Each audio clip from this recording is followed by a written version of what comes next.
Donc bonjour à tous, donc je m'appelle Yanis Mathussière.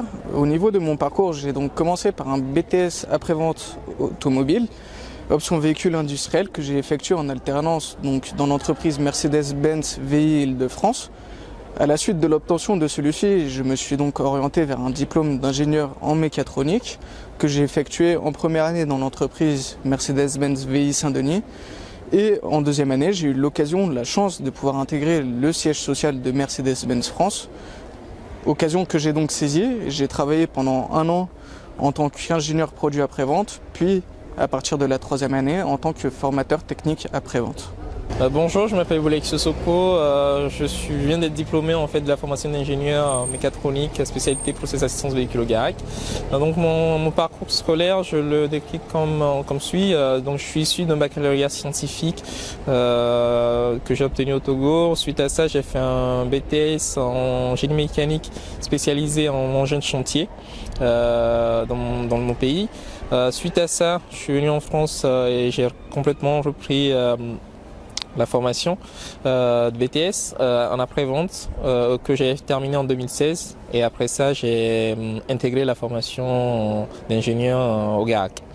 Alors donc je m'appelle Maxime Boussès, donc j'ai 26 ans. Mon parcours scolaire ça a été un bac S suivi de 2 années en faculté de maths physique. Ensuite je me suis réorienté vers un BTS AVA et j'ai eu l'occasion de poursuivre en formation d'ingénieur en mécatronique au sein du CNAM GARAC. Bonjour, je m'appelle Prachana et j'ai 26 ans aujourd'hui. Donc au niveau de mon parcours, j'ai effectué un baccalauréat S.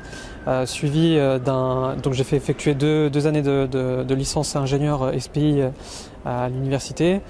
Ça ne m'a pas plu, je voulais vraiment spécialiser dans l'automobile et donc je me suis orienté vers un BTS après-vente automobile au GARAC en vue justement de prolonger ma formation dans un parcours ingénieur, elle-même proposée par le GARAC en partenariat avec le CNAM.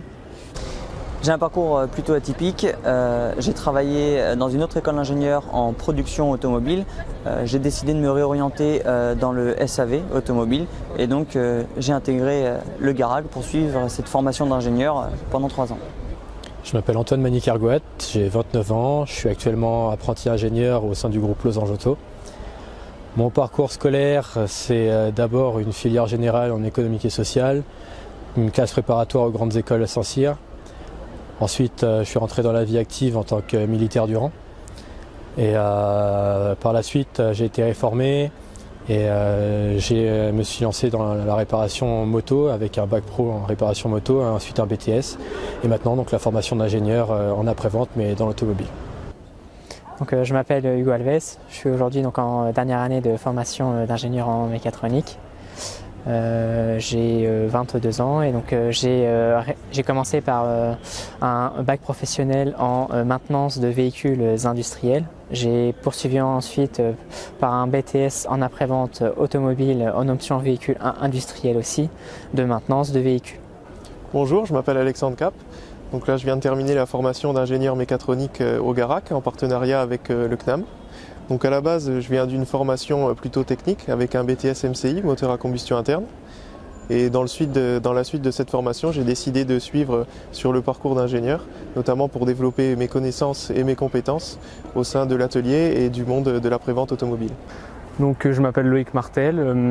Donc pour mon parcours scolaire, j'ai tout d'abord effectué un bac pro de maintenance de véhicules automobiles. Par la suite, je l'ai continué avec un BTS après-vente automobile en alternance. Et ensuite, j'ai continué sur cette formation d'ingénieur mécatronique que je viens de terminer donc aujourd'hui.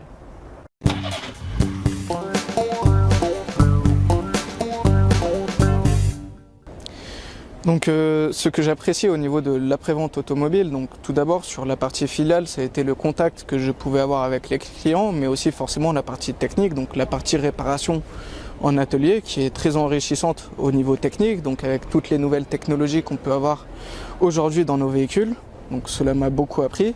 J'ai ensuite eu la partie donc siège social, donc une partie un petit peu plus back-end comme on pourrait dire, qui est donc tous les services qui sont mis en place à la disposition du réseau réparateur et qui vont pouvoir les aider dans leur travail au quotidien. Donc c'était un travail de support que j'ai beaucoup apprécié.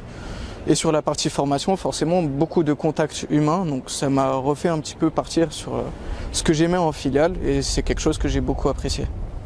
Ce que j'apprécie dans les métiers de la prévente automobile, c'est le contact humain et les nouveaux challenges qu'on a constamment par rapport aux évolutions du marché automobile et des technologies.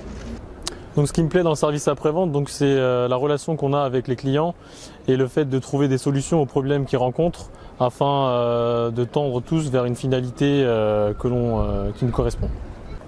Donc dans la prévente, ce que j'apprécie tout particulièrement, c'est j'aime bien tout ce qui est technique. Donc mélanger les différents aspects techniques avec les aspects d'organisation, de diriger une équipe, les aspects de management. C'est le mix là en fait qui me plaît dans le métier de la prévente. Ce que j'aime dans la prévente, c'est la partie relation clientèle, gestion des dossiers, suivi des dossiers, gestion des intervenants extérieurs, tout ce qui est entreprise extérieure, expert automobile, commande de pièces. Et voilà, en fait, c'est tous ces éléments-là qui m'amènent en fait à aimer la prévente. Ce que j'ai aimé dans la prévente auto, c'est d'apporter des solutions aux clients. C'est un monde après qui bouge sans cesse, qui évolue, notamment cette dernière année avec différentes normes qui rentrent en vigueur avec le contrôle technique. Et c'est cet aspect notamment d'avoir l'aspect humain et en même temps le contact avec les véhicules et les clients. Alors ce que je préfère le plus dans la prévente automobile, c'est vraiment la mise en place de nouveaux processus, de nouvelles procédures au sein d'une entreprise, l'optimisation et également le management des équipes. Le monde de la prévente était vraiment nouveau pour moi. Ce que j'aime dans la prévente, c'est le management d'équipe, le pilotage de l'activité après-vente en général, la gestion de nos ateliers et de nos magasins. C'est vraiment très intéressant et complet. Alors ce que j'ai aimé dans la prévente, c'est justement toute cette transversalité qu'il y a entre les différents services, au niveau technique, au niveau des pièces, au niveau des garanties. Moi-même, durant ma formation, j'ai travaillé avec le service pièces et le service technique beaucoup, avec qui j'ai beaucoup échangé et j'ai beaucoup appris.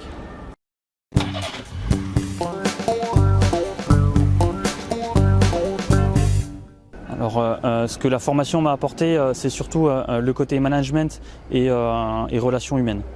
Donc ce que la formation m'a rapporté, une certaine polyvalence dans le service après-vente de l'automobile. Donc j'ai pu développer différents aspects tels que la gestion d'ateliers, la gestion des équipes, mais aussi la gestion des litiges. Pour l'apport de la formation, dans un premier temps, je souhaite mettre le point sur le fait que la formation se trouve en région parisienne. Donc ça m'a permis d'apprendre un nouveau mode de vie.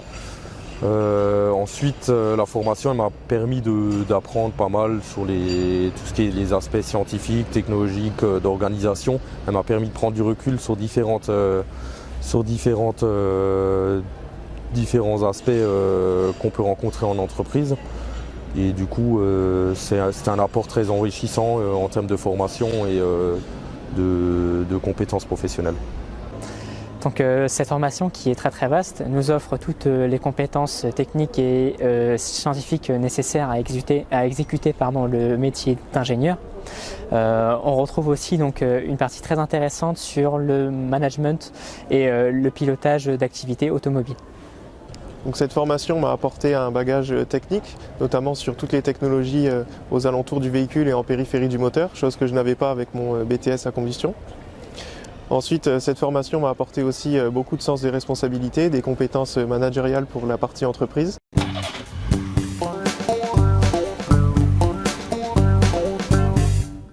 Dans 5 ans, je me vois en tant que manager d'une activité soit liée à la prévente ou soit sur la partie transversale de l'automobile. C'est-à-dire que j'aimerais quand même un peu aller dans la partie avant-vente où je pourrais travailler sur des projets liés aux véhicules et qui peuvent être aussi liés à la prévente automobile. Donc dans 5 ans, j'espère pouvoir intégrer des postes de cadre, des postes à responsabilité, soit continuer sur la voie de la gestion de projet ou sur le management des équipes en passant directeur d'unité ou un peu plus si possible, un peu plus haut si possible. Donc l'objectif dans 5 ans serait d'être à un poste à responsabilité, donc éventuellement responsable après-vente, gérer une équipe, gérer un atelier. Dans 5 ans, je me vois toujours avec le groupe, au même poste, je ne sais pas, peut-être évoluer, prendre d'autres missions, j'ai pas réellement de projection sur 5 ans, mais si je pouvais rester dans le groupe, ce serait super.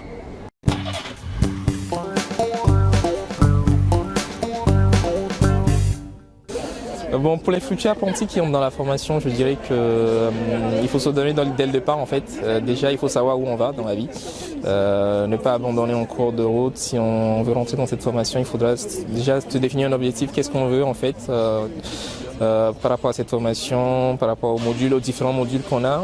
Se concentrer dès le début, que ce soit sur les matières scientifiques ou si y a un problème en entreprise, déjà le signaler automatiquement pour se réorienter éventuellement, parce que vaut mieux ne perdre une année que de perdre 3 ans et ne pas obtenir le diplôme en gros. Donc voilà. Donc ce que je conseillerais pour les nouveaux apprentis, tout d'abord, c'est de beaucoup s'entraider. Donc c'est une formation qui est assez compliquée au niveau technique, scientifique les premières années. Donc c'est pas forcément facile pour des publics venant de BTS, mais il faut s'accrocher, il faut s'entraider. Et du coup, tout se passe pour le mieux ensuite.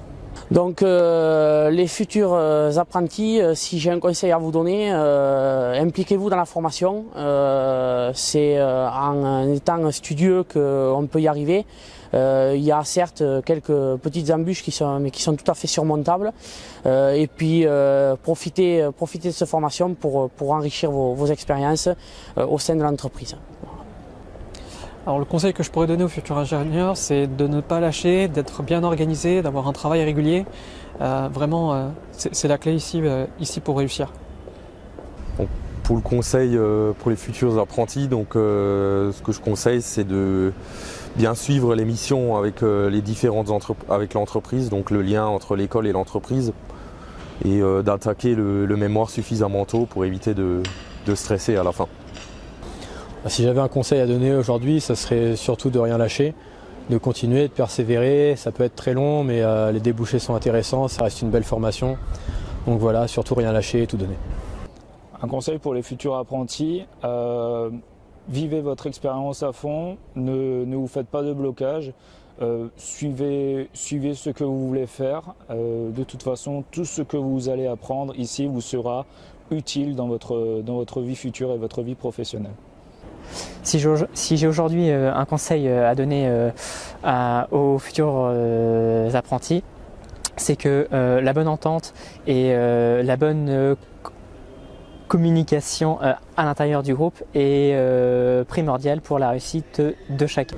Ce que je peux conseiller à tous les nouveaux élèves, c'est vraiment de s'accrocher dans les matières scientifiques. Ça peut être un problème pour beaucoup, mais il faut y aller, et il faut tenir et ça va bien. Un conseil pour les futurs apprentis, donc déjà s'accrocher les 2 premières années. Les 2 premières années sont très compliquées. Et également pour ceux qui ont des lacunes en anglais, de se mettre tout de suite à l'anglais dès qu'ils commencent.